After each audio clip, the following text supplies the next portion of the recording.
क्या आपने कभी सुना है एक ऐसी झील के बारे में जहां बर्फ पिघलते ही सैकड़ों कंकाल दिखाई देने लगते हैं? जी हाँ, ये कोई हॉरर फिल्म का सीन नहीं, बल्कि भारत के हिमालय की सच्चाई है। ये है रूपकुंड झील, जिसे लोग स्केलेटन लेक भी कहते हैं। 16,000 फीट की ऊंचाई पर बसी ये झील साल के ज्यादातर हिस्से में जमी रहती है, लेकिन जैसे ही गर्मियों में बर्फ पिघलती है, पानी के भीतर से निकलते हैं इंसानी कंकाल।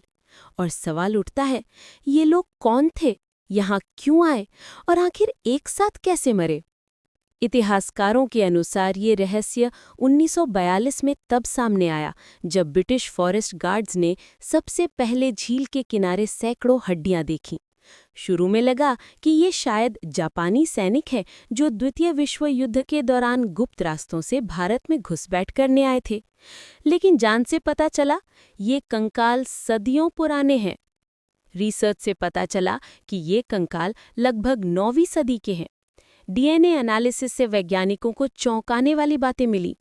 यहाँ केवल स्थानीय पहाड़ी लोग ही नहीं, बल्कि दूर दराज इलाकों, यहाँ तक कि भूमध्य सागर क्षेत्र से आए लोग भी शामिल थे। यानी अलग अलग जगहों से सैकड़ों लोग एक साथ इस झील तक पहुंचे थे। पर सवाल अब भी वही है, ये सब एक साथ मरे कैसे? कुछ वैज्ञानिक मानते हैं कि ये किसी महामारी का शिकार हुए। कुछ का मानना है कि ये लोग किसी यात्रा या धार्मिक तीर्थ पर निकले थे और अचानक आपदा में फंस गए। लेकिन सबसे रोमांचक थ्योरी है अचानक गिरे ओले। जी हाँ, स्कल यानी खोपड़ी पर चोटों से पता चला कि ये लोग ऊपर से गिरे भारी बर्फ के गोलों से मारे गए। कल्पना कीजिए, अचानक इतना बड़ा ओलावृष्टि तूफान आया कि दर्जनों लोग वहीं ढेर हो गए। लेकिन अगर ये सच है, तो ये लोग इतनी ऊंचाई पर पहुंचे ही क्यों थे? क्या ये कोई विशाल तीर्थ यात्रा थी या किसी अज्ञात मिशन का हिस्सा? क्योंकि इतना कठिन रास्ता, इतनी ऊंचाई बिना किसी खास मकसद के तय करना नामुमकिन लगता है। आज भी हर गर्मी में जब बर्फ पिघलती है, रूपकुंड झील अपने रहस्य खोल देती है।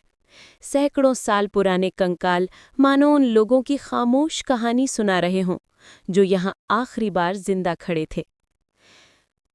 दोस्तों, ये थी रूपकुंड झील की रहस्यमयी कहानी। एक ऐसी जगह जहाँ इतिहास, विज्ञान और किंवदंतियां आपस में टकराती हैं। आपको क्या लगता है, ये लोग तीर्थयात्री थे, सैनिक थे या कुछ और? कमेंट में अपनी राय जरूर बताइए। मिलते हैं अगली रहस्यमयी कहानी में।